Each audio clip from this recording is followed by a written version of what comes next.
శ్రీమన్నారాయణ. జై జై శ్రీమన్నారాయణ. జై వాసవి. జై జై వాసవి. ఓం అస్మద్ గురుభ్యో నమః. శ్రీమతి రామానుజాయ నమః. రాముడు ప్రతి చెట్టుని ప్రతి పుట్టని అడుగుతున్నాడు, ఎవరు ఏమీ చెప్పట్లేదు.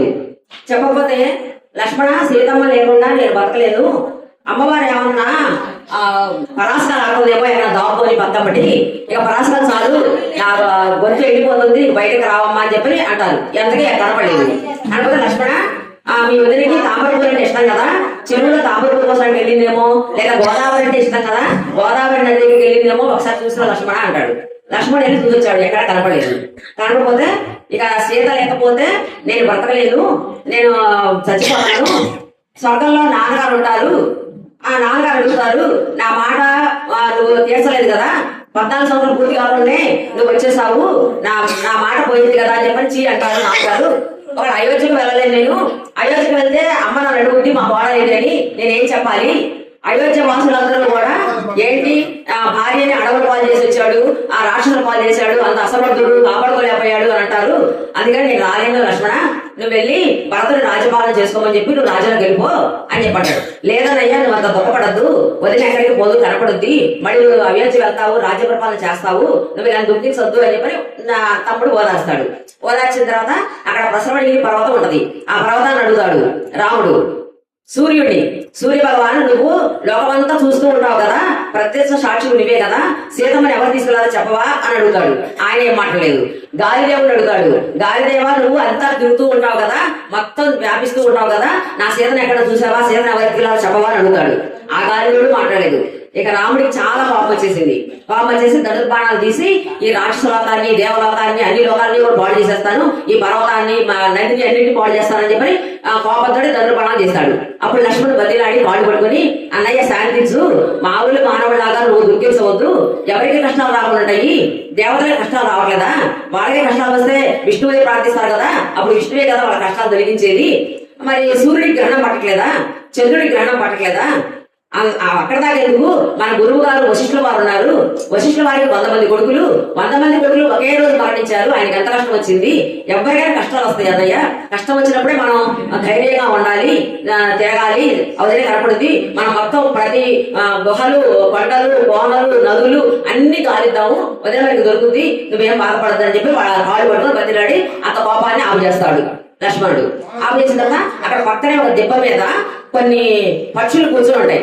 ఆ పక్షులు రాముడు దుఃఖిస్తుంటే రాముడికి వెళ్ళి చూసి అవి ఎంతో చిన్నపోయి అవి కూడా దుఃఖంగా మొహం పెట్టుకొని రాముడికి వెళ్ళి దీనంగా చూస్తూ ఉంటాయి.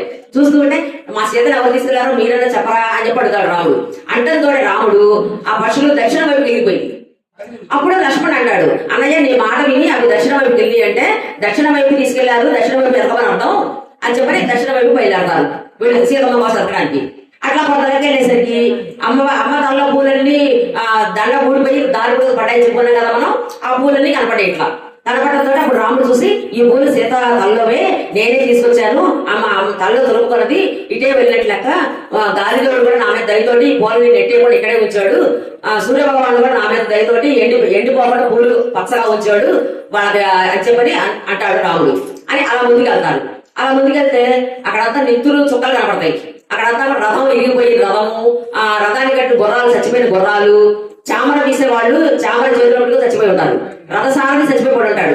ఏమిటి ఇదంతా, ఈ రథం బంగారు రథం, ఇది బంగారు రథం ఎవరు వచ్చారు, మరి ఈ బాణాలు కూడా బంగారు బాణాలు తిరిగిపోయి ఉన్నాయి, ఎవరిది ఈ రథము, ఎవరు వచ్చారు ఇక్కడికి, మరి రథం ఇద్దరు చేసి అడవ రథం ఇక్కడ రథం ఉన్నారు కదా, ఒక రథమే ఉంది, ఒక రథమే ఉంది ఏంటి, ఎవరు వచ్చారు, ఏం జరిగింది, ఇతను ఎవరు, ఈ రథం మీద వచ్చిన అతను ఎవరు, ఏం జరిగింది అని చెప్పని రాముడు అనుకుంటా ఉంటే అక్కడే జటాయువు చివరి కొన రూపంతో ఉంటాడు. ఉండి రామా రామా అంటాడు అక్కడ రోజులు విసినట్టుగా. అప్పుడు చూసి జటా దగ్గరికి వెళ్తాడు. జటా దగ్గరికి వెళ్ళి అదేంటే రాముడు అంటాడు, సీతను తీసుకెళ్లిపోయాడు, నా ప్రాణాలు కూడా తీసుకెళ్లిపోయాడు, మీకోసం కనుగొలిపోతే నేను చూస్తా ఉన్నాను అని చెప్పంటాడు జటాయువు. అయితే ఎవరు చెప్పు, ఎవరు తీసుకెళ్లారు, ఏం జరిగిందో చెప్పు, కొద్ది ఓపి తెచ్చుకొని అని చెప్పంటే ఇక జటాయువు విశ్వాసు పుత్రుడు, కుబేరుడి తమ్ముడు రావణాసురుడు ఎత్తుకెళ్ళాడు అని చెప్పాడు. అంతవరకే ఇక ప్రాణం పోయింది. మిగతా అంతా వివరాలు చెప్పలేదు. ఒక రావణాసురుడు తీసుకెళ్ళాడంటే తెలిసింది, ఎటువైపు ఉంటాడు, ఆయన ఎక్కడ ఉంటాడు, ఏం చేస్తాడో ఏమీ తెలవలేదు. అప్పుడు రాముడు చాలా దుఃఖిస్తాడు. మా సొంత చుట్టాలు సరిపోతే సొంత వాళ్ళు సరిపోతే ఎంత దుఃఖిస్తారో అంత దుఃఖించాడు రాముడు. దుఃఖించి అంటాడు, లక్ష్మణ ఏంటి నాకే ఇలా జరుగుతుంది ఏంటి? రాజ్యం పోయింది, నాన్నగారు పోయారు, సీతమ్మ ఎత్తుకెళ్ళిపోయారు ఎవరో. ఆ జాడ చెప్పి అతను చెప్పకుండా సరిపోయాడు. ఎందుకు ఇలా జరుగుతుందని చెప్పి చాలా దుఃఖించి ఆ జటాయుడికి దహన సంస్కారాలు చేస్తారు. ఒక బ్రాహ్మణులు మునులు సరిపోతే ఎలాంటి సంస్కారం చేస్తారో అలాంటి సంస్కారం చేసి అతనికి పిండ ప్రదానం చేసి త్రిలోకాలు వదిలి అన్ని కార్యక్రమాలు చేసి వీళ్ళు మళ్ళీ బయలుదేరి వెళ్తూ ఉన్నారు. అలా మన దగ్గర వెళ్ళేసరికి ఒక పెద్ద గుహ కనపడుతుంది, పెద్ద గుహ. ఆ గుహలో ఏమైనా ఉందో చూద్దామని చెప్పి గుహలోకి వెళ్ళారు. గుహలోకి వెళ్ళేసరికి అక్కడ ఒక పెద్ద రాక్షసి, అయోముఖి దాని పేరు. ఆ రాక్షసి పెద్ద కళ్ళు వేసుకొని పెద్ద బాణం పట్టేసుకొని జుట్టంతా విరవోసుకొని ఎవరన్నా మామూలు వాళ్ళు చూస్తే టామర్ ప్రాణాలు పోతాయి, అంత భయంకరంగా ఉంటుంది ఆ రాక్షసి. అది చూసి లక్ష్మణ్ చూసి వీళ్ళు ఎదురుకుండా వచ్చి, రా మూడా మన ఇద్దరం వనాల్లో తిరుగుదాము, చక్కగా తిరుగుదాము, నాతో రమించని మీద వస్తుంది లక్ష్మణ్ మీదకి ఆ రాక్షసి. అప్పుడు లక్ష్మణ్ దాని మాటలకి కోపం వచ్చి అసహ్యం పుట్టి దాని ముక్కు చెవులు కోసేసి స్థానాలు కూడా కోసేస్తాడు. ఇక అది నమో దిగుబడి వెళ్ళిపోద్ది.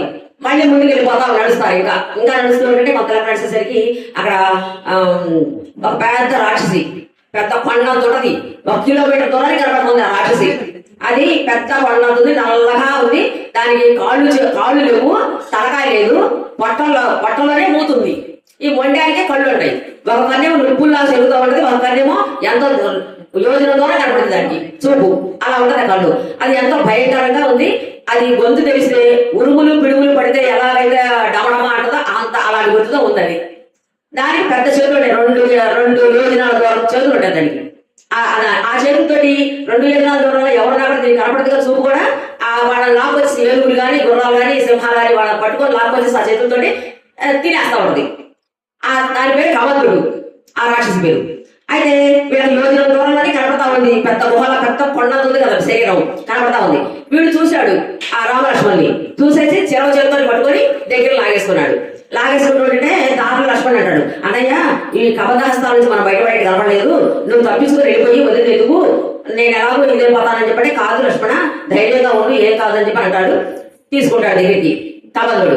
తీసుకొని అంటాడు, మీరిద్దరు నాకు ఆహారంగా ఇవాడు భగవంతుడు పంపించాడు, మీరు నాకు ఆహారం అయిపోతారు, అది ఇది చెప్పి అంటాడు. అనేసరికి మీరు ఏం చేస్తారు, కుడి చేతులు రాముడు, ఎడం చేతులు లక్ష్మణుడు నరికేస్తారు. మొదల గంట గోడ దగ్గర దాకా నరికేస్తారు. నరికేసరికి అప్పుడు పూర్వజన్మ సుకృతం వచ్చింది అతనికి. సుకృతం వచ్చి అతను చెప్తాడు, నేను పూర్వజన్మలో ఒక మంచి అంతగాడంట, 3 లోకాలలో అందగాడంట. అయితే వికృతులను ధరించి మునుని భయపెట్టేవాడట. మును దగ్గర భయపెట్టేవాడట. అలా ఒక మును దగ్గర బయటపెట్టేసరికి ఆయన వికృతుల ముందర పడడం శాపం వచ్చాడు. శాపం ఇచ్చేసరికి ఆ వికృత రూపంతో పడున్నాడు ఇక్కడ. అప్పుడు ఇంద్రుడి గురించి తపస్సు చేస్తాడు. తపస్సు చేసి మరి నాకు అప్పుడు చేతులు లేవు ఆయనకి.